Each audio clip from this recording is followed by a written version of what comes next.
The 3rd of February, a man drives to his office at the Pan Am building in New York City as usual. In 10 minutes, he's going to be dead. It is 8 a.m. and he's the first to arrive at United Brand's executive offices. He goes to his own corner office on the 44th floor, a small and unassuming one for the head of a major company. He recently acquired United Brands, a struggling company he hoped to turn around, but the acquisition didn't go as planned, leading to deepening losses. As the losses mount, the man is in a downward spiral, struggling to avoid financial ruin. He enters his office, closes the door, and raises the blinds. Then he swings his briefcase against a glass window with enough force to shatter it. He climbs onto the ledge and leaps, plummeting 44 stories to the ground below. This man was Eli Black, Leon Black's father. Beneath the glitz and glamour of Leon Black's billionaire persona lies a dark secret. A secret that, if revealed, would destroy his carefully crafted image. Whispers of shady deals and illicit payouts have grown louder, and Black knows that time is running out. If he wants to keep the truth from coming to light, he has no time to spare. Everything is at stake, but Black is a man who thrives on uncertainty, and he's determined to do whatever it takes to protect his legacy, even if it means playing a deadly game of cat and mouse with his enemies. Leon Black's life seems straight out of a storybook. Growing up, he has everything a young boy could dream of: prestigious schools, high-profile events, and luxurious vacations. His father's success in business had given him a life of privilege and opportunity. But now, his world is torn asunder. The untimely death of his father impacts Leon deeply, engulfing him in a shroud of grief and despair. As Leon struggles to come to terms with the enormity of his loss, he feels the weight of responsibility bearing down upon him. Leon Black now realizes that he's the man of the family, and he knows what he must do now. Instead of letting his grief consume him, he turns it into fuel for success. He knows that he must succeed, not just for himself, but also for his father. He's going to build a financial empire that will disrupt the industry, a private equity firm that will rival Blackstone. The pressure is on, and he feels it with every breath he takes. But he's not afraid of the challenge. In fact, he welcomes it. Shortly after graduating, Leon is hired by Michael Milken, the junk bond king, whom we have also produced a documentary on, to work at Drexel Burnham Lambert.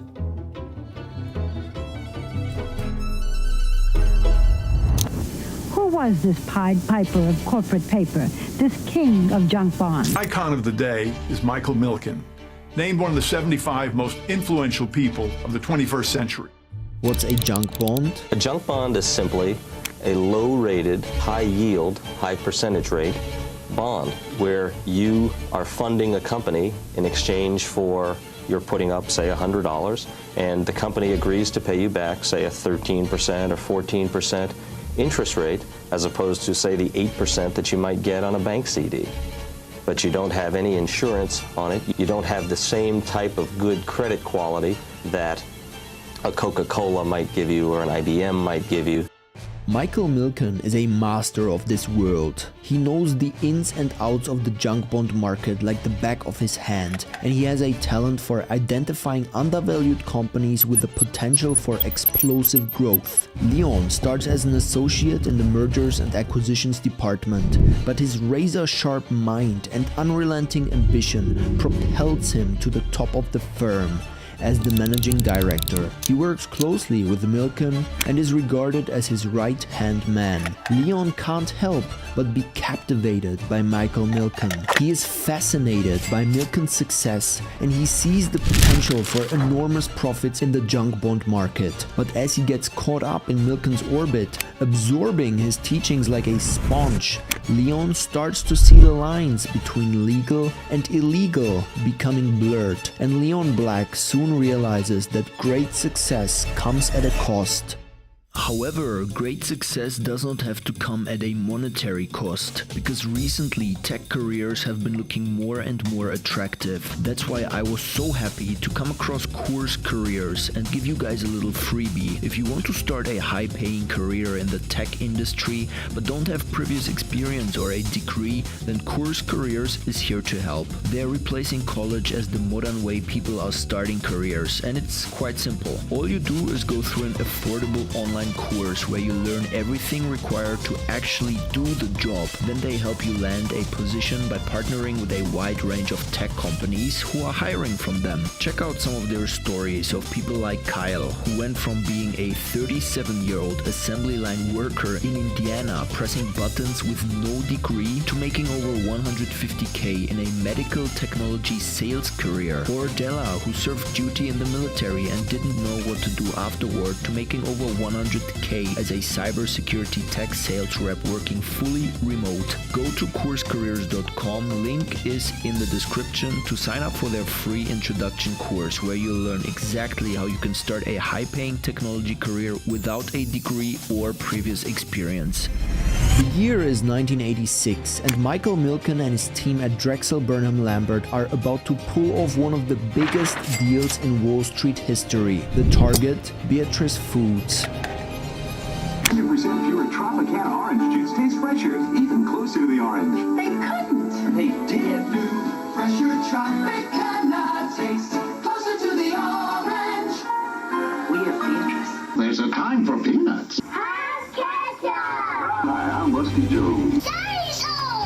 A massive conglomerate with a portfolio of food and consumer products. It's a challenging acquisition target. Borrowing big bucks to snatch up a company in a leveraged buyout can have a huge payoff. But if that newly acquired business doesn't generate enough revenue to pay off the debt, the consequences can be catastrophic. It's a high-risk, high-reward game, and only the bravest are willing to play.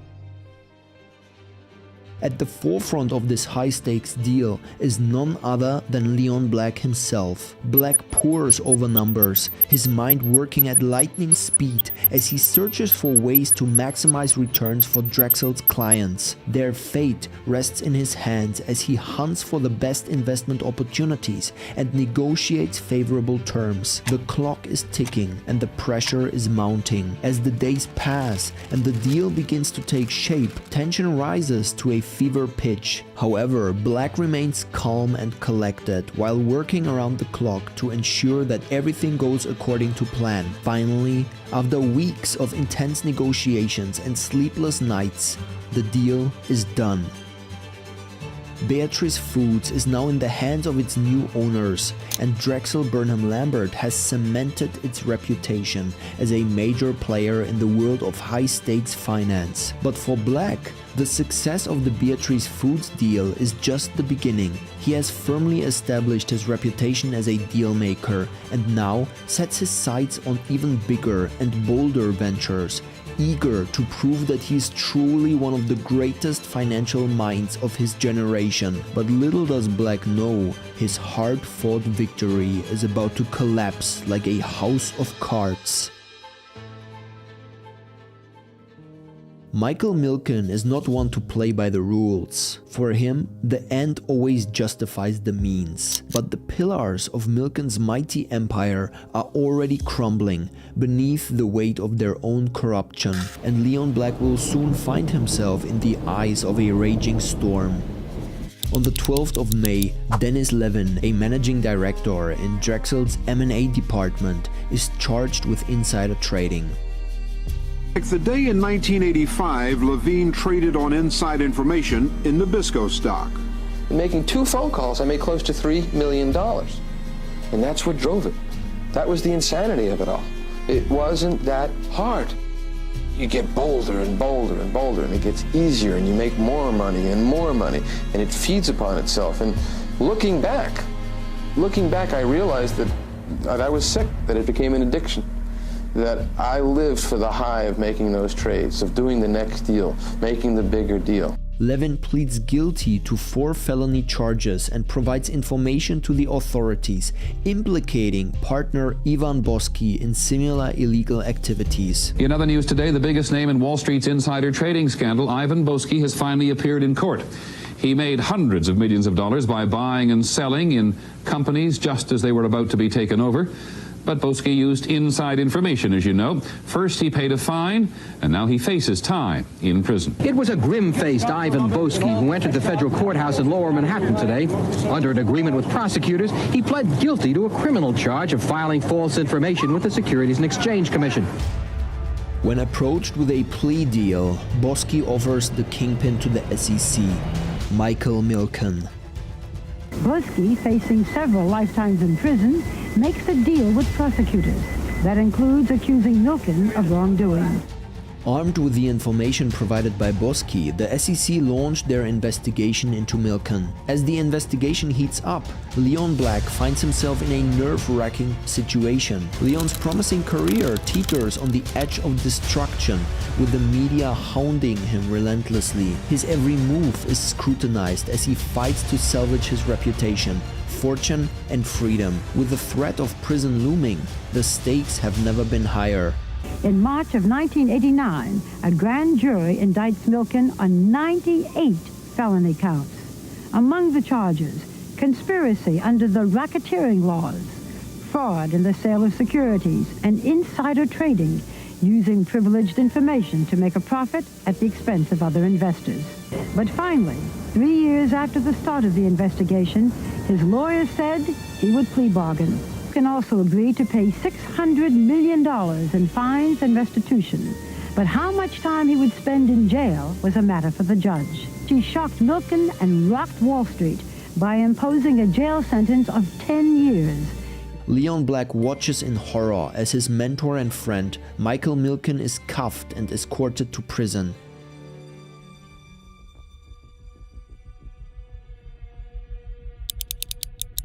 Milken pleads guilty to 6 felony counts and is sentenced to 10 years in prison, a severe punishment for a man who has been at the top for so long. The once mighty Drexel Burnham Lambert crashes and burns, consumed by the flames of scandal and corruption. Once upon a time in the 80s, 4 men nearly destroyed Wall Street. Who were those 4 men? At the lower end is Dennis Levine, an investment banker who was accused by the SEC of making $12.6 million in insider trading profits.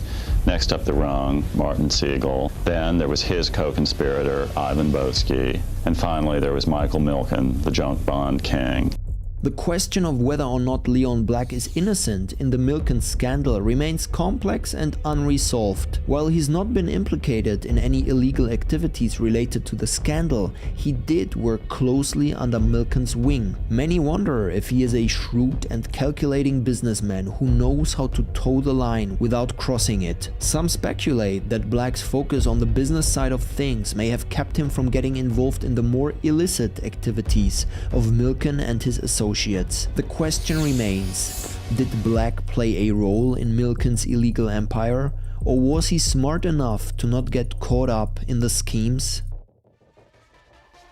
Despite the fallout from the collapse, Leon Black refuses to be held back. He emerges from the ashes of the Drexel bankruptcy with a fire in his belly, determined to rebuild and reclaim his position as a titan of the finance industry. Leon Black is now a man on a mission to build one of the largest financial institutions ever, Apollo Global Management. Deep in the heart of Wall Street, Leon Black, along with other former Drexel employees Joshua Harris and Mark Rowan, are plotting to disrupt the private equity landscape forever. Driven by an insatiable hunger for wealth and power, they found Apollo Global Management in 1990. I spent 13 years at Drexel Burnham Lambert, rocket ship, going all over the universe, and then the last year was a disaster as the rocket crashed and burned. Out of those ashes, my partners and I founded Apollo about 4 months after Drexel's bankruptcy. A company that embodies the very essence of high finance. Bold, brash, and utterly ruthless. The early 1990s are a time of upheaval in the American economy as the nation struggles to emerge from a deep recession. But Leon Black sees this as a time of opportunity. There were a lot of undervalued situations that existed going into a recession, a lot of distressed situations with very good assets. 2 words: distressed assets, the discarded parts of companies that have fallen on hard times. Good companies with bad balance sheets. With prices at an all-time low and opportunities abundant, the hunt is on for Apollo to turn these underdogs into winners. There were just a lot of undervalued situations that if you bought up the debt, you'd either make money on the debt or you would end up owning the companies. Within 6 months after the collapse of Drexel, Apollo launches the Apollo Investment Fund LP, the first of its private equity investment funds, and Black and his team set out to make their mark on the world of distressed investing. Armed with $400 million in investor commitments, they are betting on their own reputation and expertise to turn struggling companies into gold mines. But as the financial world reels from the aftershock of the recession, little financing is available for the daring new ventures known as leveraged buyouts. But Apollo refuses to be held back by the constraints of convention. Instead, they go ahead with a bold new strategy, the distressed to control takeover. They set their sights on the most distressed of securities, determined to turn them into the price of a lifetime. But their real genius lies in what comes next, taking control of the very companies they had set their sights on. With each new acquisition, they grow stronger, more powerful, and more feared. And as their portfolio expands to include iconic brands like Vail Resorts, Walter Industries, and Culligan, the financial world watches in awe, knowing that a new king has risen to claim the throne. But the road to the top is never smooth, and with every new challenge, Leon Black must prove his worth and fight for his place at the table. Apollo acquires interests in companies that Drexel had helped finance by purchasing high-yield bonds from failed savings, loans, and insurance companies. Their latest venture involves the acquisition of Executive Life Insurance Company's bond portfolio, a move that can make or break the company. It is a risky move, but Black and his team are willing to take the chance. It isn't smooth sailing. They have to navigate a complex web of regulatory issues and government scrutiny. One false move and their entire operation can come crashing down. But against all odds, Apollo emerges victorious. They purchase the Executive Life portfolio, and when the value of high-yield bonds finally recovers, they reap the rewards. The Executive Life deal is a turning point for Apollo, and it cements their reputation as daring and successful investors. Are they the reincarnation of Drexel Burnham Lambert? There are things they took from Drexel that really helped them into their time at Apollo, but Apollo is known as one of the biggest private equity firms in the world. Their third private equity fund, Apollo Investment Fund 3, is an instant success, raising a jaw-dropping $1.5 billion from some of the biggest investors in the world, including the General Motors Pension Fund. But they are just getting started. The firm's investment strategies expand to include everything from real estate and energy to healthcare, and they are making waves across various industries. Black and his team have an uncanny ability to identify undervalued assets and transform them into wildly profitable investments, leaving their competitors in the dust. The result? Apollo rises to become one of the most successful private equity firms of the 1990s and 2000s. Their name synonymous with bold investments and lucrative returns. In 2010, they make their biggest acquisition to date, buying Dutch chemical company LyondellBasell for a whopping $19 billion.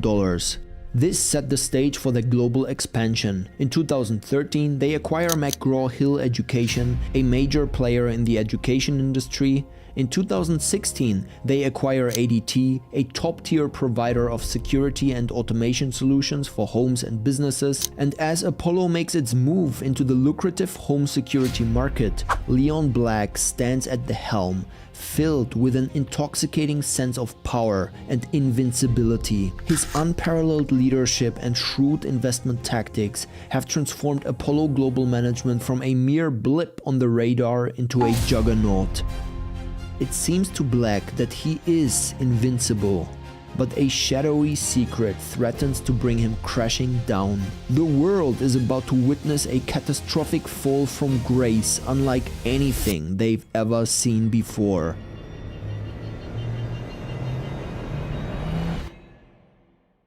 Billionaire businessman Jeffrey Epstein was arrested in New York Saturday on federal charges related to sex trafficking. Breaking news, billionaire Jeffrey Epstein arrested on new sex trafficking charges. The accusations date back to the 2000s and involve alleged crimes in New York and Palm Beach, Florida.